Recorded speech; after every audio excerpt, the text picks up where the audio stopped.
that. And there we go. I'm live on YouTube and I'm live on Facebook at the same time.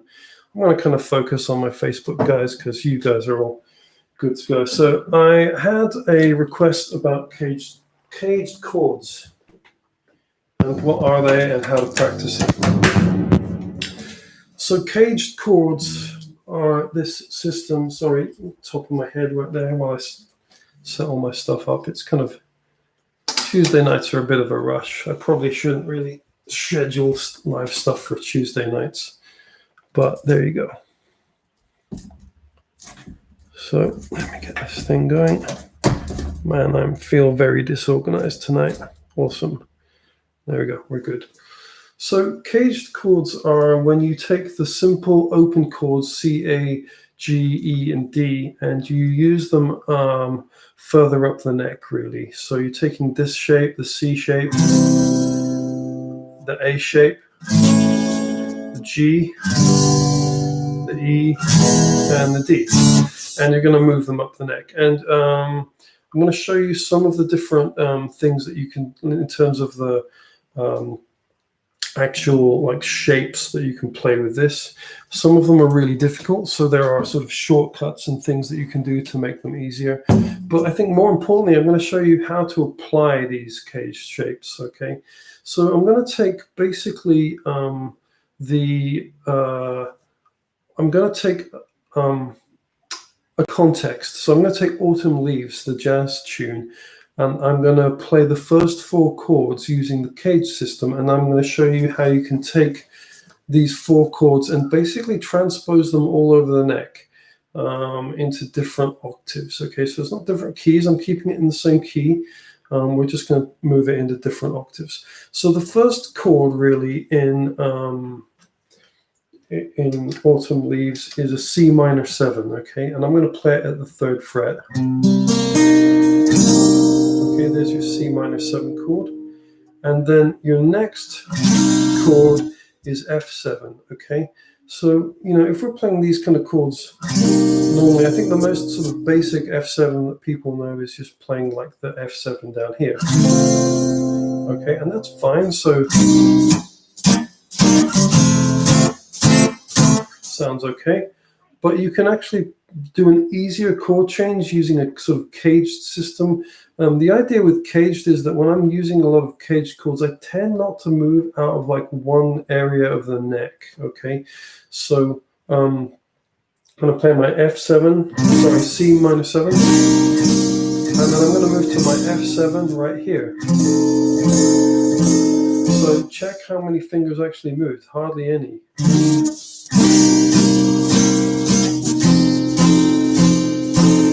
Okay, so what's our next chord in Autumn Leaves? We've got a B, I think it's B flat major 7. Yeah, so with a B flat major 7, if you're playing down here, you've got an option to go down to here, B flat major 7. But if I'm using caged strictly, then I would actually play it like that. So I'm going to put that into the context. C minor 7, F7, B flat major 7, and then our last chord is E flat 7. Okay. In fact, E flat major 7. Okay, so lots of different ways you can play that, but if you don't know the caged system, then probably what you would do is go C sharp, so C minor 7, F7, E flat major 7, and then you've got E flat major 7. So it's like, oh, how do I do that? And you kind of have to jump up to here and play it up there. So you're doing a lot of movement. You know, you're basically going from this part of the neck down to here, then jumping up to here. Using the CAGED system, you can basically take all of those 4 chords and play them in one place, and that is the powerful thing about it. So let's do that again. C minor 7, F7,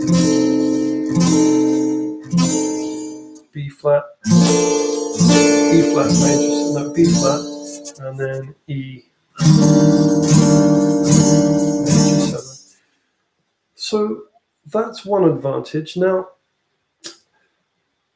arguably, those may not be the voicings and the chord movements that you want to hear to actually make the song sound the way you want it to go.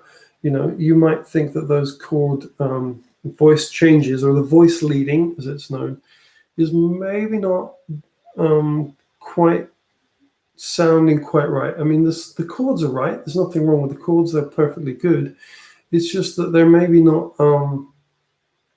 they just maybe don't have that kind of tone, or the voice leading tone that you want from them. So, you know, it's perfectly okay to use a different chord voicing. So instead of using your E flat major 7 down here, maybe you do want to play it here, just to get that little bit of higher sort of sound up there. It sounds really nice. But, you know, that's going to require you to move up the neck. So let's have a look at another advantage. I played those 4 chords down here more or less at the 3rd fret. I'm going to move them up, and I'm going to play my C minor 7. I'm going to play it at the 8th fret. So I'm going to use this chord voicing. Then I've got my F7 chord. I'm going to play it like this, actually. See, I'm kind of still in this area of the 8th fret in this case. Then I've got B flat major 7 right there. And then E major 7. So now I can play all those 4 chords in different places on the neck. I've got my position down here.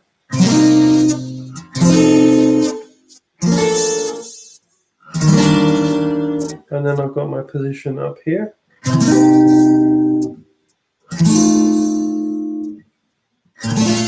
Oops. Until I haven't played my acoustic in a while. It's a bit rattly. I'd blame the guitar. It's a bit rattly, you know. Isn't set up properly. But actually, I'm just not used to holding down gauge 12 strings very much these days, is all it is.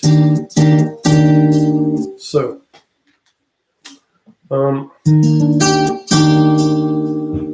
there's a couple of the advantages, and then you can take that to the next step. So if I'm playing my C minor 7 up here, then obviously I can play it an octave higher up here. So minor chord, you know, and then I'm going to go to our F chord. So if you're playing F7, probably just,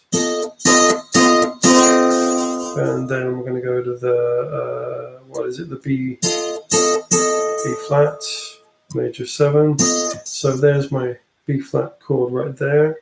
So no, it's not. That's I'm talking rubbish.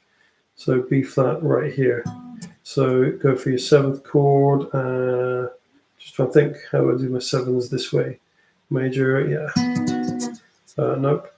Actually, I haven't worked that one out yet. So let's see. Let's work it out. B flat, major 3rd, 5th. Let's go for, there's your octave. So there we go. Yep. That's it. I do know that shape. I just forgot it because I don't use it very much.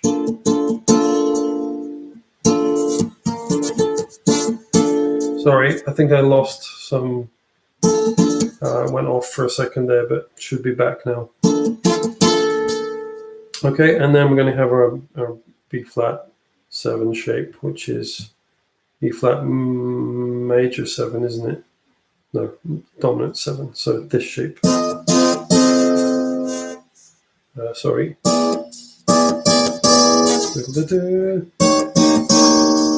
Yeah, there we go. Okay, so just various ways that you can play those chords up using the CAGED system.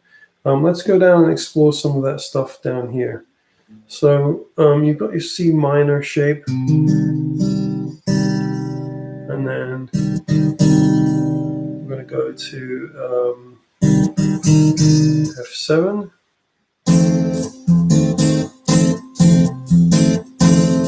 And then we're going to go to the B flat.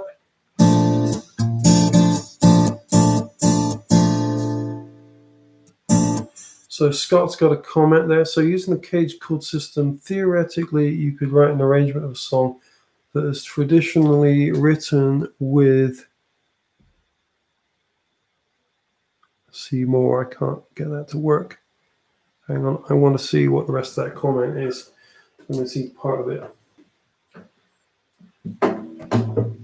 Boom, boom, boom.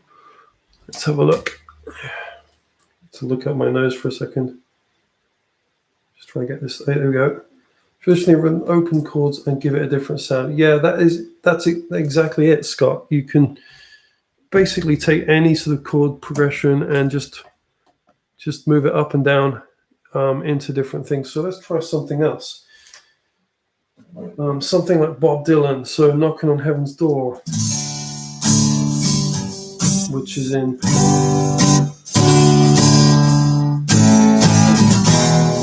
something like that, or just even, just a basic G, C, and D, a 1, 4, 5, right? So you can take a 1, 4, 5 and you play C, G, and D. So let's move that G up to the next CAGED position, which is this. And then we're going to go to the C, which is basically this shape here. And then we're going to go to the D. Okay, so instead of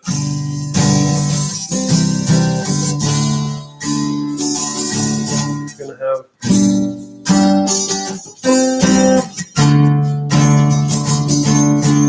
and then we're going to take that G shape and play it here. Oops. Down to C. And then up to D. So we'll just play the D. Let's see, play it. So you have 3 different variations of that chord progression right there. And what that's also doing, as well as me sort of saying, okay, you can play C, G, C, and D here, and then you can play it here, and then you can play it up here, is that you're actually discovering all the chords up the neck. So, here's your G, here's your next G, here's your next G, here's your next G. So you're sort of giving yourself this way to, in the same way that people sort of connect scales together in a CAGED system so they understand how to play up the neck. They also can, you can also do the same thing with chords. In fact, I think it's probably easier with chords. The scales and the chords are interconnected, obviously. You have, your CAGED chords that you play, and then you have your sort of CAGED scales that you play underneath the CAGED chords. So, you can sort of think about, for example, your G major scale. If you're playing a G here, ooh, that's horrendous. There's my tuner. Tut, tut. Tune up, always good to be in tune. Like I say, I haven't played this guitar in ages. Whoa, nearly in D flat there. No, not quite, D sharp. Might as well do all the strings.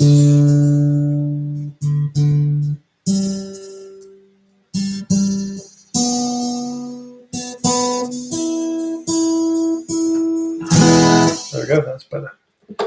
So, okay. So, yeah, when you've got like your CAGED scale, G, oops. Okay, you've got your G scale there, and then if you play your next CAGED G chord, it would be this shape, the E shape. So your scale becomes, and then you've got your cage scale here. And so on, and you work through the whole thing. So all of these scales sit under the chords. So you're really, by learning your CAGED system, a lot of students that have the sort of intermediate ones, that it's a big question. How do you connect everything up the neck so that, you see all these guys playing guitar solos or whatever up the neck, from one end to the other. And that's basically how it's done. It's all done sort of to a certain extent using the CAGED system, and also the 3-note per string system helps, because what happens when you're playing 3 notes per string in a scale is you're extending across from one CAGED position to the next CAGED position. So you're kind of combining 2 CAGED positions to a certain extent when you use 3 notes per string. It's really cool when you start to look at the sort of maths of all this stuff. And I say maths because in many ways music is maths, because you're dealing with frequencies and what happens if you cut the frequencies in half and all this kind of stuff. And then obviously when you're actually writing music, if you're writing things in, move it up a bit so you can see my crazy hair. So when you're writing stuff in, on paper or notation, you have to make it add up. A bar of 4 has to add up to 4. If it doesn't add up to 4, it's not going to work, So things like that. Music and maths are very much intertwined. I like to look at stuff on a practical level on the guitar. So when I'm trying to work through chords and things, it's more about, instead of sitting at a chalkboard or whatever, getting a lecture on the stuff and then writing it down on a bit of paper. I like to sort of take that stuff and put it onto the guitar and sort of figure out how it physically moves on the guitar. That's really, really useful. So the other question I got was about extended scales. Now, I'm not entirely sure what my student meant by extended scales, but I'm going to assume that what they're talking about is, instead of just taking that or one octave, that you're going to take that, take it to 2 octaves or more, and then how do you then oh, sorry, you can't see what I'm doing. I'll do all that again. That's the problem with looking at myself on camera. And I'm also, I need to adjust this. It's really bugging me. Da, da, da, da, da, da. Boom, boom, boom. So, so when we're talking about extended scales, there's 1 octave, 2 octaves,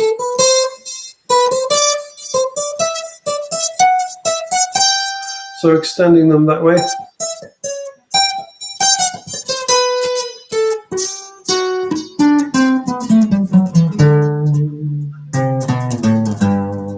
And being able to sort of play up and down with your scales all over the neck.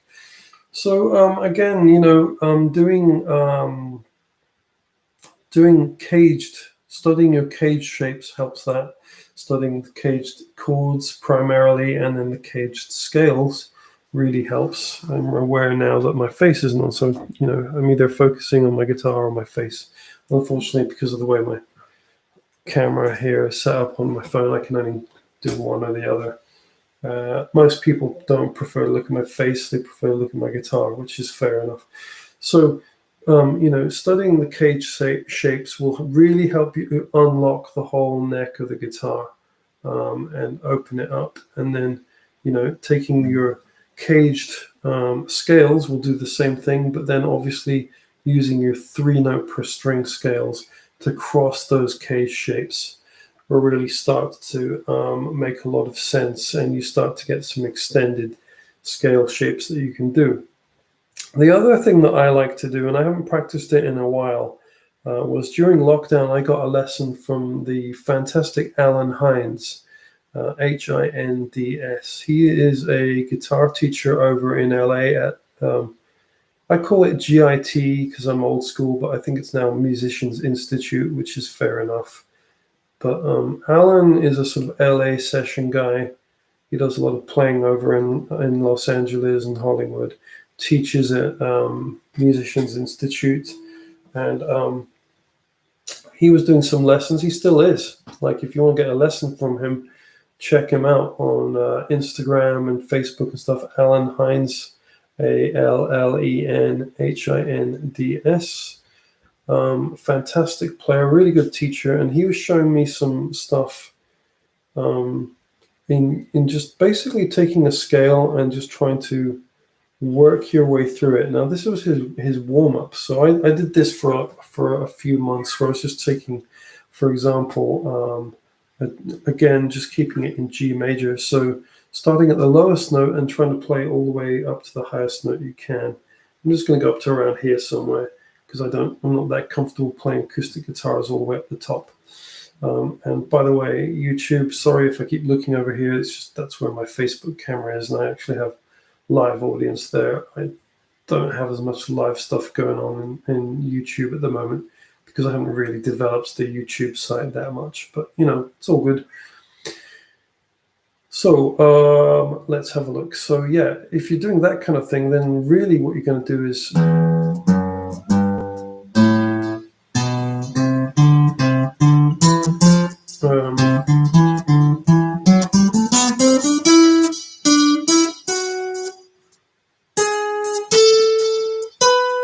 I've gone out of key, got it wrong.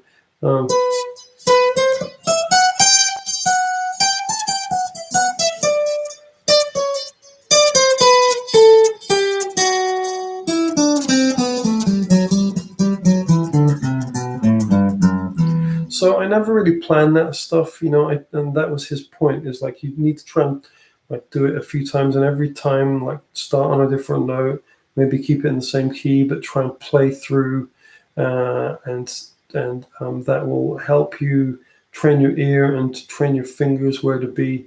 So again, I've forgotten that I didn't have my thing on my camera, but my camera on my guitar, but I think the visuals for YouTube, my East Lothian Guitar Lessons channel on YouTube, are a lot better.